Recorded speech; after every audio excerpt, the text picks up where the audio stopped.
Hi అండి, welcome to my channel. ఈరోజు సరికొత్త వీడియో, కుకింగ్ వీడియో. కొబ్బరి అన్నం అయితే ఈరోజు చేయడం జరిగింది. సో కొబ్బరి అన్నం జీడిపప్పుతో అదిరిపోతుంది టేస్ట్ కూడా. దాంట్లో కర్రీ అయితే నూనెంకాయ అసలు ఏమో టేస్ట్గా ఉంటుంది. సో ఈ రెండు ఈరోజు నా స్పెషల్ మీకోసం చేయడం జరిగింది. సో ఫుల్ వీడియో స్కిప్ చేయకుండా. సో కొబ్బరి అన్నం మనం ఈజీగా వితిన్ 10 minutesలో మన హౌస్లో చేసుకోవచ్చు. పెద్ద ప్రాసెస్ కూడా ఏం కాదు, జస్ట్ 10 minutesలో అయిపోతుంది. టేస్ట్ కూడా అదిరిపోతుంది. సో కొబ్బరి అన్నంలోకి నూనెంకాయ అయితే కర్రీ ఇంకా బాగుంటుంది సూపర్గా. సో మనకు కావాల్సిన పదార్థాలు ఫస్ట్ మనం స్టవ్ ఆన్ చేసుకోవాలి.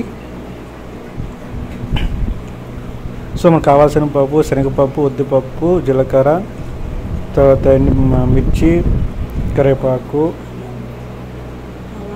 ఆవాలు. ఇప్పుడు మనం స్టవ్ ఆన్ చేసిన తర్వాత నూనె వేసుకొని ఆవాలు వేసుకున్న తర్వాత శనగపప్పు వేసుకోవాలి.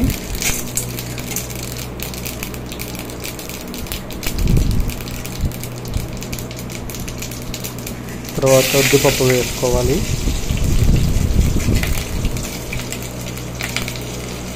సో ఇవి మనము బాగా వేగనివ్వాలి. అల్లం చిన్న చిన్న పీసెస్ కట్ చేసుకోవాలి అల్లము. తర్వాత మిర్చి, ఎండుమిర్చి వేసుకోవాలి. ఇప్పుడు మనం తివాత పెడుతున్నాము, పోపుకి తివాత పెడుతున్నాము కొబ్బరి అన్నంలోకి కావాల్సినవి. సో ఇప్పుడు మనం జీడిపప్పు వేసుకోవాలి. జీడిపప్పు మొత్తం ఇవన్నీ బాగా వేగనివ్వాలి.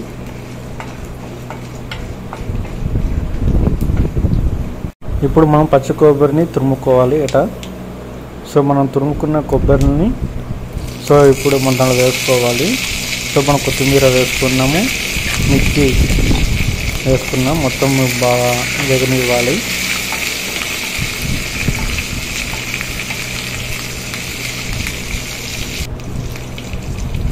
సో ఇప్పుడు మనము మిరియాల పొడి వేసుకున్నాము. సో ఇప్పుడు మనం తురుపెట్టుకున్న కొబ్బరి వేసుకోవాలి.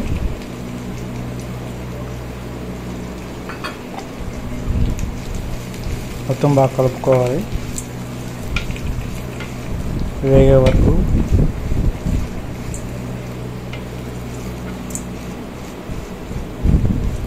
బాగా వేయించుకోవాలి.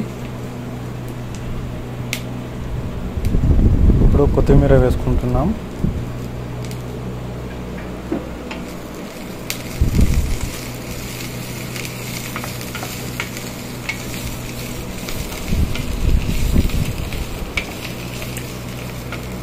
సో అంతా బాగా మిక్స్ చేసుకోవాలి.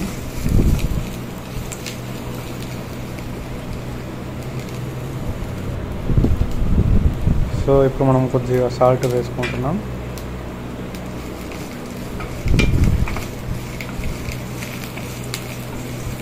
కొబ్బరి అన్నం మనం ఇప్పుడు చేస్తున్నది.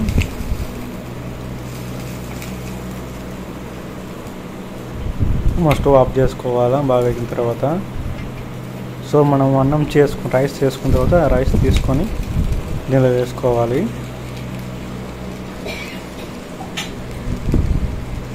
రైస్ వేసుకుని మొత్తం బాగా కలుపుకోవాలి. మనము తాలింపు చేసుకున్నాం కదా, మొత్తం బాగా కలుపుకోవాలి. కొబ్బరి అన్నం రెడీ అయిపోతుంది అంతే. జస్ట్ మనం 10 minutesలో అన్నీ సిద్ధం చేసుకుంటే జస్ట్ 10 minutesలో మనం కొబ్బరి అన్నం చేసుకోవచ్చు సింపుల్గా. ఈ ఆఫ్టర్నూన్ లంచ్ టైంలో మనకు స్కూల్ పిల్లలు కానీ, బ్యాచులర్స్ ఉన్న వాళ్ళకి కానీ, వాళ్ళందరికీ సింపుల్గా చేసుకోవచ్చు, పెద్ద టైం కూడా పట్టదు. సో మీరు కూడా ట్రై చేయండి కొబ్బరి అన్నం విత్ నూనెంకాయతో అదిరిపోతుంది టేస్ట్ కూడా. సో మొత్తానికైతే కొబ్బరి అన్నం రెడీ అయిపోయింది. సో మా వీడియోస్ లైక్ చేయండి. చూడండి కొబ్బరి అన్నం కొంచెం జీడిపప్పు వేసుకున్నాం కదా. సో ఇప్పుడు నూనెంకాయ, ఈ రెండు కాంబినేషన్ అయితే అదిరిపోయింది. సూపర్ టేస్టీ కొబ్బరి అన్నం నూనెంకాయ మొత్తానికి రెడీ అయిపోయింది. సో మా వీడియో లైక్ చేయండి. Thank you for watching my video. So ఇంతే సింపుల్ ప్రాసెస్, మీరు ట్రై చేయండి. కింద కామెంట్ సెక్షన్లో కామెంట్ పెట్టండి.